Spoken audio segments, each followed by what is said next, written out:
పశ్చిమ బెంగాల్లోని డార్జిలింగ్లో తీవ్ర ఉద్రిక్తత కొనసాగుతోంది. గూర్ఖాలాండ్ ఆందోళనకారుల పిలుపుతో 4వ రోజు బంద్ జరుగుతోంది. జీజేఎం చీఫ్ బిమల్ గురుంగ్ నివాసంపై పోలీసులు దాడి చేశారు. తాళాలు పగలగొట్టి లోపలికి వెళ్లారు.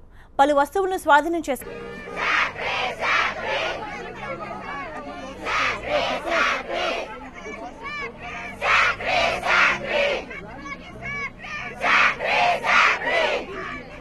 గత వారం రోజులుగా Darjeeling ఆందోళనలతో అట్టుడికిపోతోంది.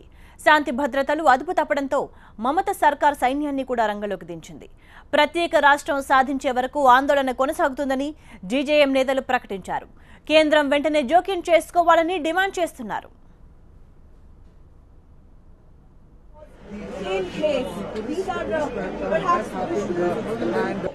What was the purpose of this weaponry, the local arms, the huge cache that has been recovered by the West Bengal police? Let us also tell our viewers our location. We are outside.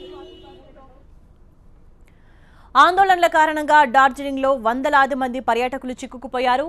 Army సాయంతో వారిని స్వస్థలాలకు పంపిస్తున్నారు.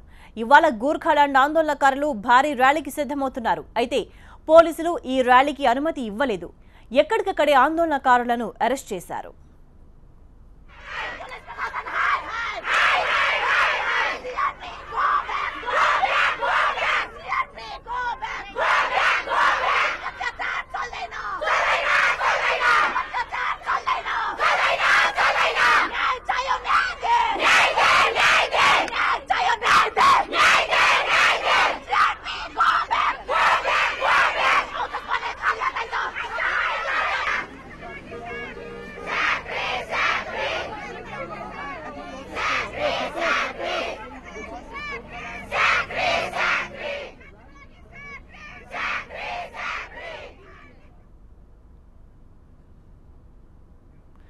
పోలీసుల దాడుల్లో అధునాతన విల్లంబులు బయటపడ్డాయి. ర్యాలీలో హింస చెలరేగే అవకాశముందని నిఘా వర్గాలు హెచ్చరించాయి. దీంతో పోలీసులు భద్రతను కట్టుదిట్టం చేశారు.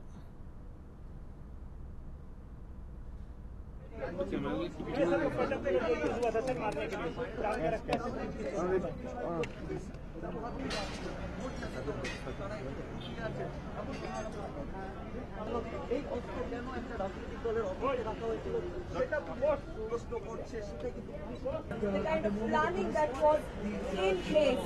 These are perhaps